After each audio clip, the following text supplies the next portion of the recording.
My name is Sindy Ng, and I'm a holistic nutritionist. I work with moms postpartum, and I'm also a mom myself to a 2.5-year-old.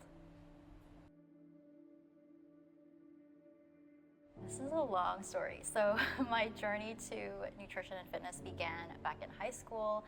I had an eating disorder that started in the 10th grade, and I, in grade 12, decided I didn't know what I wanted to do because that's when you apply to universities and colleges, and I thought maybe I'll just try nutrition because I figured if I could heal myself, maybe I can help other women, maybe become a dietitian or something to help other women to heal their relationship with food, because I really struggled with my body image for a long time. So that was the first moment where I felt like maybe that's something I want to do with my life, but I'm not really sure yet because at the time I was still struggling with my own body image and my food relationship, and I was like, I don't even know if I'm going to be able to heal myself in order to help other women. But I still did it anyways. I got into university where I studied nutrition, and I was thinking of becoming a dietitian, but at the time I felt like there had to be more to health that was missing. There was that holistic, natural health piece that was missing. So after university, I went to the Institute of Holistic Nutrition, which is a natural holistic nutrition school, and I did 2 years there. And at the time, I was also working at a health food store, so I felt like it was the perfect mesh between learning about nutrition and having to apply it. And that's also where I discovered CanPrev, and that's also where I started working out because I had a coworker there who was into fitness, and he showed me how to go to the gym, which was right next door to the health food store we worked at. I had no idea what to do because I was so used to running outside, doing body weight, YouTube workouts, and I was like, I have no idea how to work out. I don't know how to weight lift. It's so scary. So working out and lifting weights actually helped heal my eating disorder in a way because I stopped focusing on losing weight and restricting my food and trying to be skinny to actually focusing on being stronger, fueling my body properly, and that really just changed everything for me.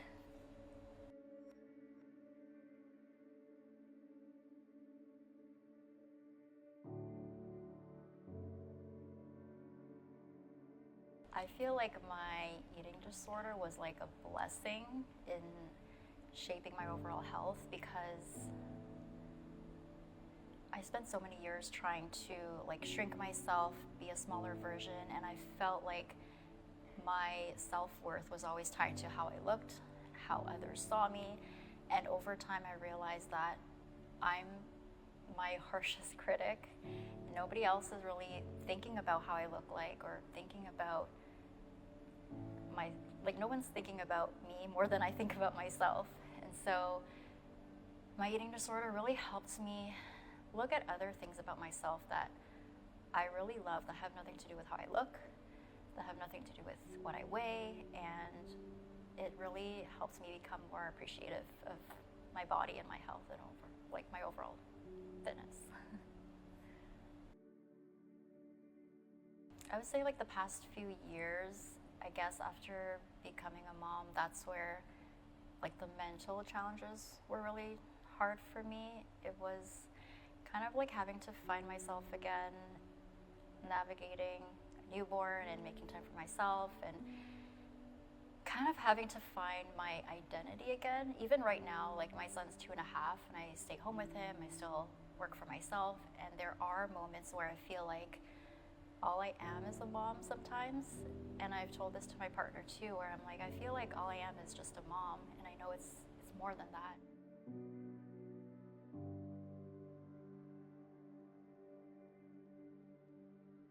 So my personal experiences really shape how I work with clients. So I've been coaching women for the past 5 years, but the past 2.5 years is when I started only working with moms because of my own journey and realizing how challenging it was to make time for myself. And I realized moms have completely different struggles that other people don't know about. So for me, it's really shifted how I work with clients to make them feel more seen, more heard, that I understand their struggles because our struggles are very unique. And my past with body image and my relationship with food really shapes how I coach people to show like, you don't need to be exercising every day to be healthy. You don't have to cut out carbs or restrict your food. It's all about balance in a healthy way. And if it's not something you can sustain long term, it's not going to get you the results that you're looking for. Even if physically you're losing like weight, if you're not happy on the inside, that's not going to matter how heavy you are.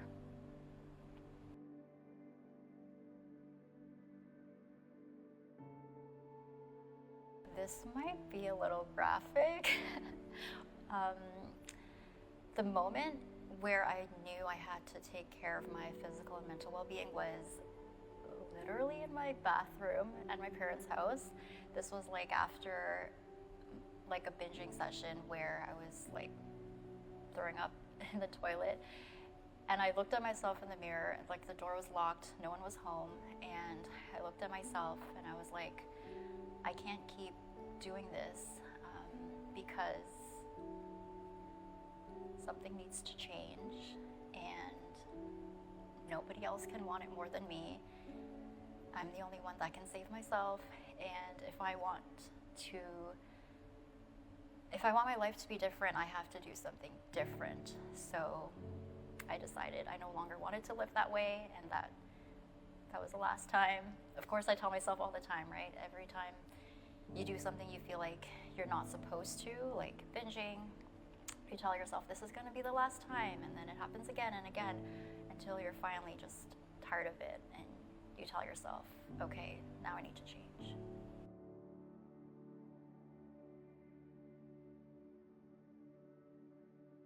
Finding time to have self-care as a mom while working is one of the biggest challenges I've ever had.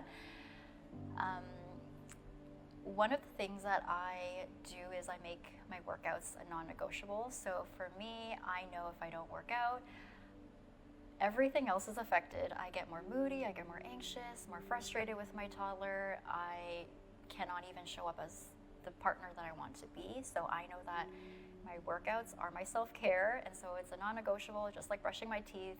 Movement is my daily non-negotiable.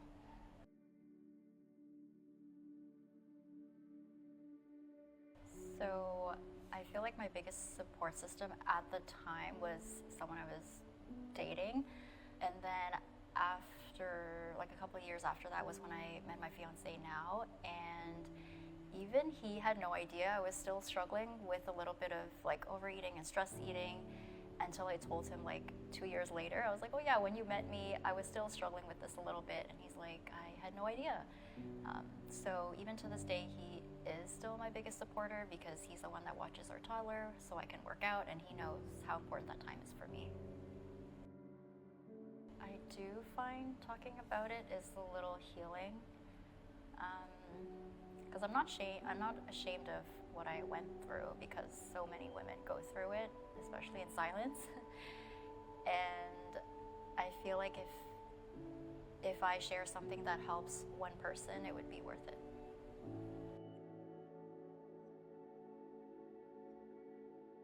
One of my hobbies that really helps with my mental health is listening to podcasts.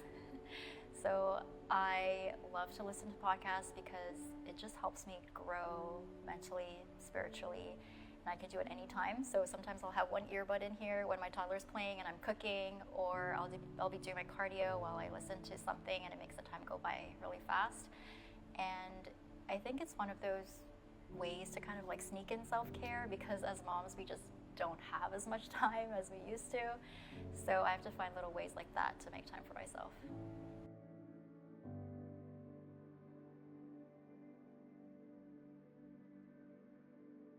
After having my baby, everything was completely different. Before, I felt like I had all the free time in the world. And now after becoming a mom, you're like, what did I do with all that time that I had before? So before, my partner and I, we would go to the gym every day together, like 2 hours at a time. We would come home, meal prep, get ready for work the next day, and felt like we just had so much time to ourselves. And now everything revolves around your kids. And it's not just you that you have to think of. Every choice that you make, every decision, lifestyle, habit that you have, it impacts them as well. And it just makes me more also more conscious about my own habits because I know the way that I eat, the way that I talk, everything my son will imitate or observe, and he copies everything that I do. Even when I work out, he copies my moves. He knows exactly like what time I go to the gym. He's like, "Mommy's going to the gym."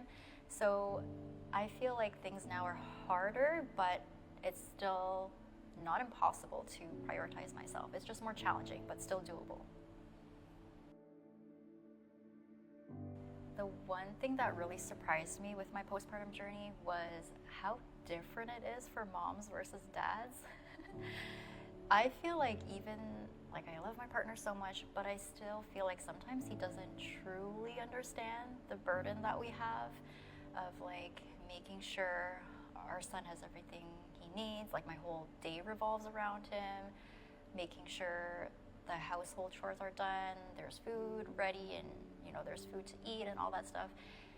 And sometimes it gets a little lonely. And one thing that really helped me was just having other moms to talk to. I feel like that was something that I really didn't have at the beginning. I didn't have like moms to talk to about this stuff. And I feel like that's a big thing that's kind of missing that we don't really talk about.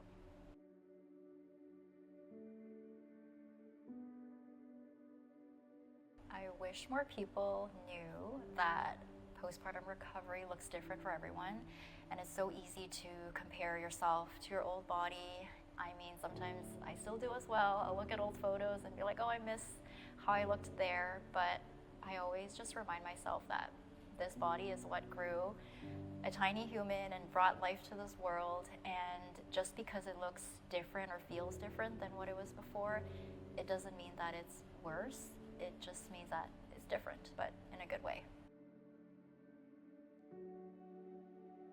One piece of advice I would give for first-time moms feeling alone is to seek out others going through the same things. So maybe that's going on Facebook and finding a local mom group, or going to local like mom and baby events. So there's a program that I take my toddler to, and it's for moms and babies and toddlers. I didn't know about it until he was 2 years old.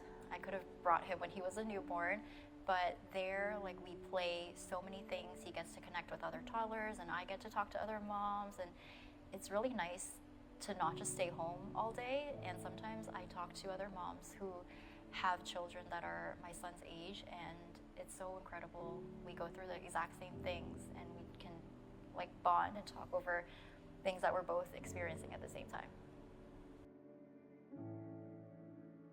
The first thing I think of is Canadians and the color blue, but also like people of all different backgrounds and ages, because I think of athletes, I think of regular people, I think of nutritionists, I think of women, I think of men, I think of children. So really it's very inclusive.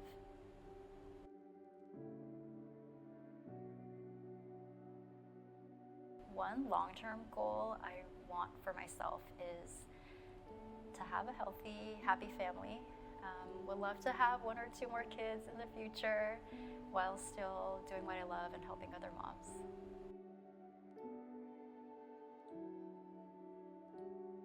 If I could give the younger version of myself one piece of advice, is to not worry about what other people think. I remember I would spend so much time getting ready in the morning because in university I really struggled with my acne, which was related to my eating disorder and my diet. And so I would spend like an hour just to get ready for school every morning, putting on so much makeup, foundation, everything to cover all my blemishes. And I was so worried about what other people thought of me, even my outfits. Like, I felt like I had to fit in. I felt like I spent my entire day worrying about what people thought of me, when in reality it was just myself overthinking everything. And at the end of the day, nobody really cares about you as much as you do. So I would say, don't stress over what other people think.